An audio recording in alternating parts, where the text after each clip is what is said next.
Why do I need mercy?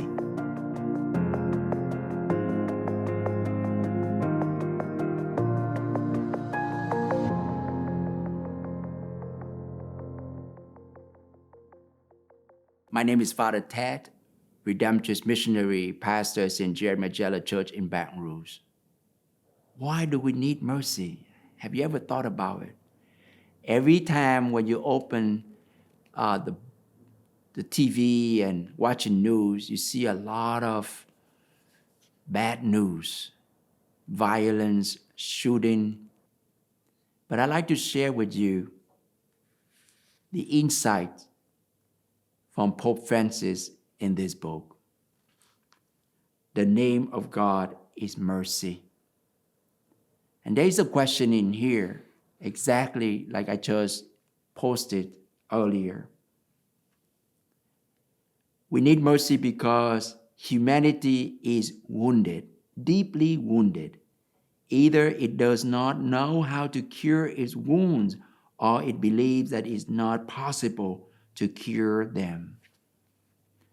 That's one of the reasons that Pope Francis noticed. He wanted us to come to God, but at the same time, we have to recognize our own wounds. One of the stories of this Father Gaston, when he hear confession, and the confessor asks, "Are you sorry for your sin?" And this penitent said, "No, I'm not sorry for this because I love doing what I'm doing. But at least are you sorry that you're not sorry?"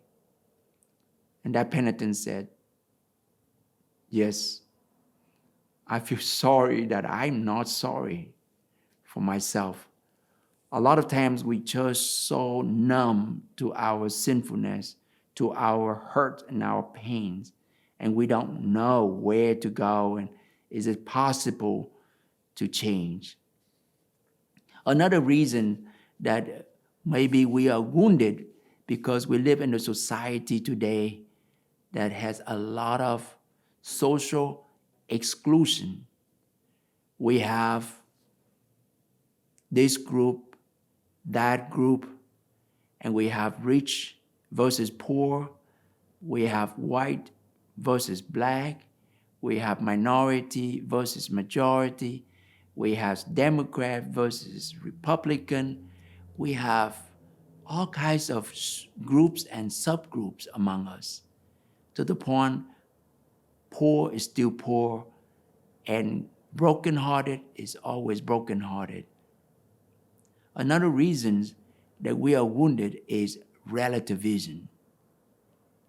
Means that everything is okay. If you okay, I'm okay, we are okay. There's no absolute. And one theologian, philosopher said, if you don't believe in God, then you believe in everything. And that's the problem today. We don't believe in God and God's presence and God's goodness. That's why we believe in everything. Everything is okay. Everything is good. And that also creates wounds, hopelessness, emptiness, dryness, and distance, not just from God, but also from one another. Another reason that people live in woundedness is the sense of sins. They have no sense of sins anymore. So they're walking like zombie. Outside, they look happy, but inside, they are depressed, worried, and no faith, no joy, no happiness. Another reason, and this is important, is a lack of concrete experience of mercy. Remember, I mentioned about children today living in a society, in a family has no parents. They never experienced that close relationship, intimacy in their life. And that's why they don't have that experience of mercy in their lives. So growing up, you do nothing but work, make money, and take care of yourself. No friends. I'd like you to consider a couple of maybe reasons in your own situation and offer that to God. Become aware, mindful of the world that we live in today.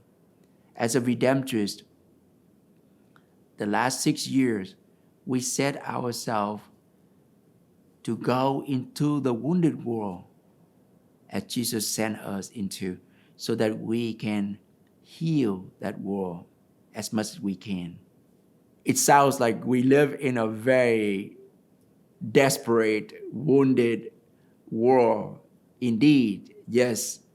At the same time, living here in Baton Rouge, North Baton Rouge, St. Jared, I experienced so much mercy of God, not just through sacraments and faith, but also in reality that I have so many volunteers, disciples of Jesus, come and help and reach out to the needs and to the poor. So I like to invite you, don't be so hopeless. Go out, open the door, open your heart. And you don't have to go too far to seek the poor around you. Maybe it's right in front of you. If you need some help, you can call me. I have enough work and enough need here, opportunity for you to do. But I guarantee God will show you the poor and the wounds. Maybe if not your neighbors, it's right in your family. God bless you, and God bless you always.